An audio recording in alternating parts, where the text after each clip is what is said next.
हाय दोस्तों, तो चलिए वीडियो शुरू करते हैं। आपको इतना याद होना चाहिए कि साइन 0 का मान 0 होता है, साइन 30 का मान 1/2, साइन 60 का मान √3/2 और साइन 45 का 1/√2, साइन 90 का मान 0। अब आपको पता होना चाहिए कि साइन थीटा कोसेक थीटा का अपोजिट होता है। इसका मतलब है कि जो मान साइन थीटा का है उसका उल्टा कर देंगे तो वह मान कोसेक थीटा का बन जाएगा। यानी कि यदि साइन में 30 का मान 1/2 है तो 1/2 का जब उल्टा करेंगे तो 2 आएगा। तो 2 किसका मान बन गया?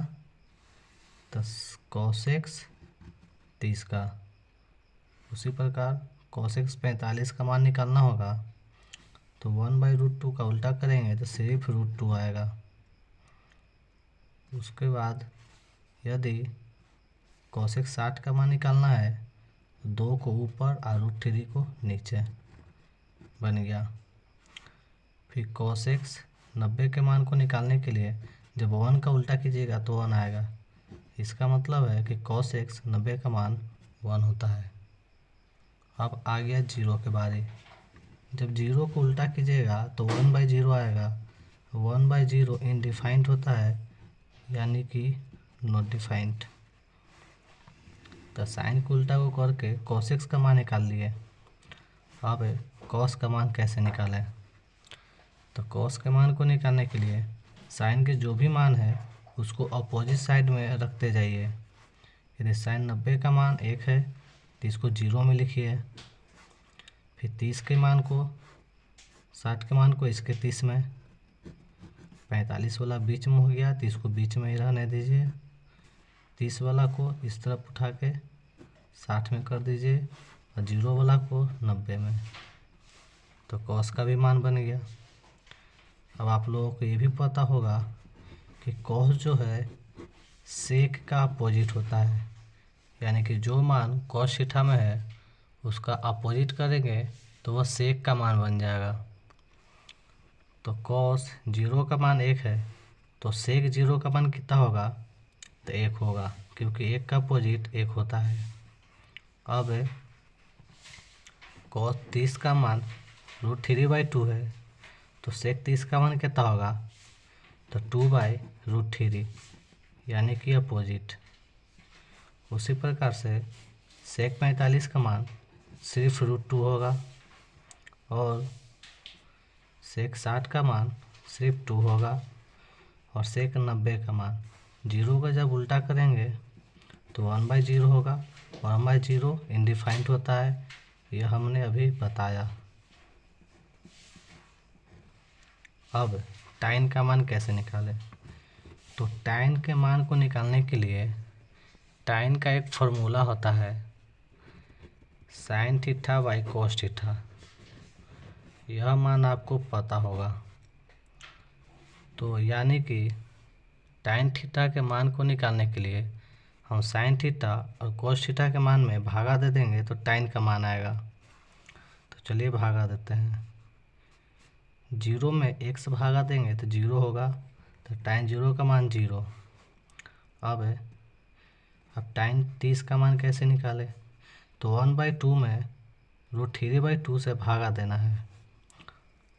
1/2 में √3/2 से भागा दीजिएगा तो 2 कट गया, यानी कि 1/√3 टाइन 30 का मान है। अब टाइन 45 के मान को निकालने के लिए उसी प्रकार भागा देंगे तो √2 कट जाएगा तो 1 आएगा। टाइन 60 के मान के लिए 2 कट गया तो √3 आया। अब 1 में 0 से भागा देना है, तो 1 में 0 से भागा नहीं दिया जाएगा, यानी कि नॉट डिफाइंड। अब टाइन थीटा जो है कॉट थीटा का उल्टा होता है, तो टाइन में जो भी मान आया है उसका उल्टा कर देंगे तो कॉट का मान बन जाएगा। यानी कि कॉट 45 का मान 1 होगा, क्योंकि टाइन 45 का मान 1 है। कॉट 30 का मान, टाइन 30 का मान 1/√3 है तो कॉट 30 का मान √3 ऊपर चला जाएगा, यानी कि सिर्फ √3। अब cot 60 के मान के लिए यहाँ √3/1 है tan के मान में, तो cot 60 के मान 1/√3 होगा। अब यहाँ पे जब 1/0 को उल्टा कीजिएगा तो 0/1 होगा, जिसका मान नॉट डिफाइंड होता है। और यहाँ नॉट डिफाइंड का मतलब क्या था कि 1 ऊपर था और 0 नीचे। जब इसका उल्टा करेंगे तो 0 ऊपर 1 नीचे आएगा, तो 0 में जब 1 से भागा दीजिएगा तो इसका मान 0 होगा। तो इस तरीक़ा से पूरा ट्रिगोनोमेट्री टेबल सॉल्व होता है। आइए फिर से रिवीजन करते हैं। साइन के मान को याद किए थे, साइन के मान से निकाले थे कोसिस का मान उल्टा करके। जब कोसिस का मान निकल गया था तो सेक के मान के लिए साइन का जो भी मान था उसको अपोजिट में रखें, तो निकाला कॉस का मान। कॉस से सेक के मान को निकालने के लिए कॉस का अपोजिट किए तो सेक का मान आया। फिर टाइन के मान निकालने के लिए साइन बटा कॉस में भागा दिए, यानी कि दोनों जो मान है उसमें भागा देते गए तो टाइन आया। कॉट निकालने के लिए टाइन का उल्टा कर दिए। वीडियो अच्छा लगे तो चैनल को सब्सक्राइब करें और शेयर ज़रूर करें। धन्यवाद।